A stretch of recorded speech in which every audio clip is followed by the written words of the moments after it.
कफ के प्रकोप कैसे बढ़ते हैं, यानी कि उसके कारण क्या है।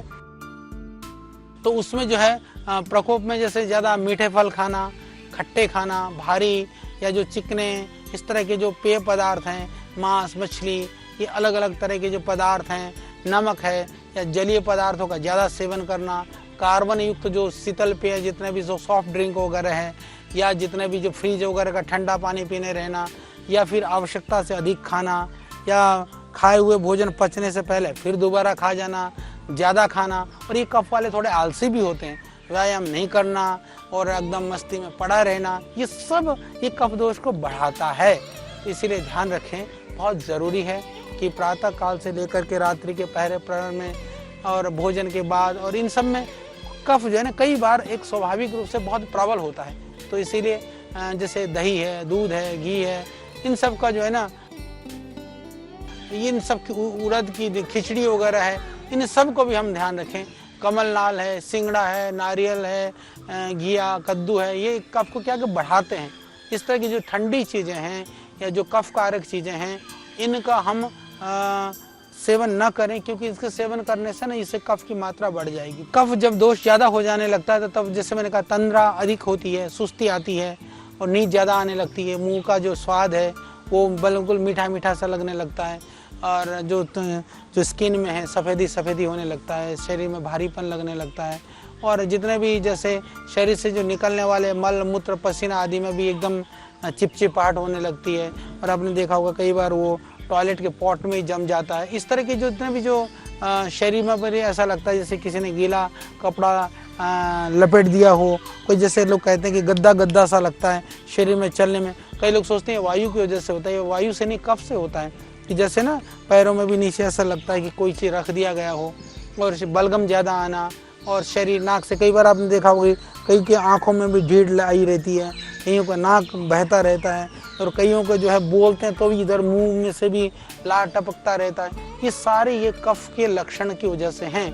और जो कईयों को एकदम खांसी होते रहना, श्वास या फिर किसी काम को करने का इच्छा ही नहीं करना, इस तरह के जितने भी जो लक्षण हैं ये सब कफ के कारण से होते हैं।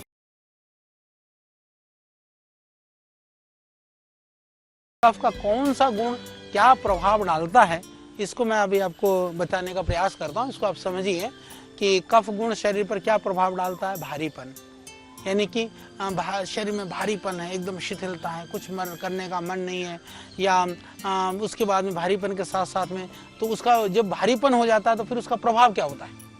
आप ये कहेंगे ना, प्रभाव होने पर स्थिरता रहेगी, आदमी थोड़ा सा पड़ा रहेगा, या फिर चलने भी होगा तो दौड़ेगा नहीं, तेजी से नहीं चलेगा। आप देखोगे वो आराम से एकदम कछुए के चाल पर मस्ती धीरे धीरे।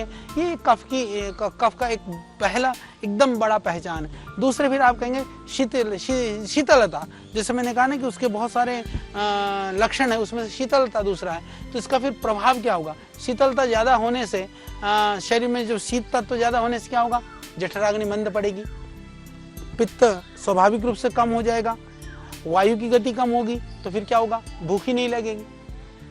जब ज़्यादा शीतलता रहती है, आपने देखा कि ठंड में प्यास कम लगती है, क्योंकि शरीर में जब शीत तत्व की अधिकता होती है तो प्यास भी कम लगेगी। अच्छा, जब ठंडक होती है तो फिर गर्मी भी कम लगेगी, क्योंकि उससे शरीर के अंदर पहले से ही एक वो है शीतलता है, तो थोड़ी सी गर्मी कम लगती है, और गर्मी कम लगेगी और ठंडक होगी तो पसीना भी स्वाभाविक रूप से कम आएगा। पित्त प्रकृति वालों को पसीना भी ज़्यादा आता है, परंतु ये जो कफ वालों को पसीना भी कम आता है। तीसरी बात, जैसे कहा कि उसकी जो पहचान है, हम कहते हैं ना मृदुता या कोमलता उसकी एक पहचान है कफ की, तो उससे फिर उसका प्रभाव क्या होता है। कफ की प्रकृति मृदुता और कोमलता होने की वजह से आप ये ध्यान रखिए, शरीर में सुंदरता, एक जो कफ प्रकृति को तो मस्त भी रहते हैं, एकदम प्रसन्न रहने वाला, और दूसरा जो गोरे लोग हैं, चिकने चट्टे जो हैं, यानी कि जो सुंदरता वह कफ के कारण से ज़्यादा होता है। यानी कि जिन देशों में, जिन लोगों में कफ की अधिकता होती है वो सुंदर होते हैं। और इसीलिए ध्यान रखना, क्योंकि कफ प्रकोपित होने से वो कफ का जो स्थान है वह हमारे गला, फेफड़े, हृदय, ये सब स्थान कफ के स्थान हैं। ज़्यादा जो एकदम तुरंत प्रभाव पड़ता है तो हमारी जो नासा है, नासिका है, वो कफ का स्थान है। इसीलिए जितने भी जो वायरल और बैक्टीरियल डिजीज होते हैं उनका प्रभाव तुरंत उन अंगों पर पड़ता है। क्षमा करिएगा, इसीलिए यूरोप और अमेरिका आदि देशों में यह जो ये अनुसंधान का विषय हो सकता है, जो बैक्टीरियल और वायरल रोगों का प्रभाव ज़्यादा पड़ता है।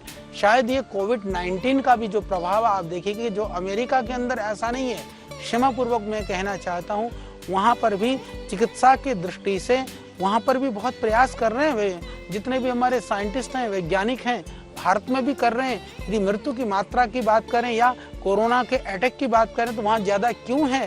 वो वहाँ पर कफज प्रकृति के लोग ज़्यादा रहते हैं। ज़्यादा होने की वजह से वो कफ वाले को ये जो वायरल और जो बैक्टीरियल इन्फेक्शन है ज़्यादा प्रभाव डालता है। और उसके लिए ज़रूरी है कि जितने भी जो कफ का शमन करने वाले जो पदार्थ हैं, वायु को बढ़ाने वाले पदार्थ हैं, पित्त को जो है बढ़ाने वाले पदार्थ हैं, यदि हम इनका सेवन करें, यानी जितने भी काढ़े हैं, काली मिर्च है, लौंग है, सौंठ है, पीपल है, ये आपकी जो है बड़ी इलायची है या लहसुन है, इनका काढ़ा पिला दो।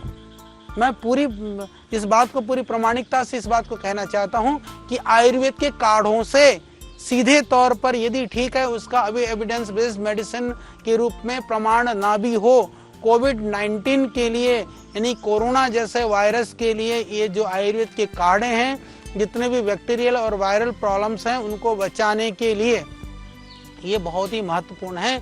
हमको ये समझना चाहिए। तो निश्चित रूप से कफ से शरीर तो सुंदर दिखेगा, परंतु जो रोग प्रतिरोधक क्षमता में, विशेष करके जो वायरल और बैक्टीरियल डिजीज को सहने की क्षमता में वहाँ पर न्यूनता रहती है। ये इसका प्रमाण है और इसीलिए इससे बड़ा कोई उदाहरण भी नहीं हो सकता।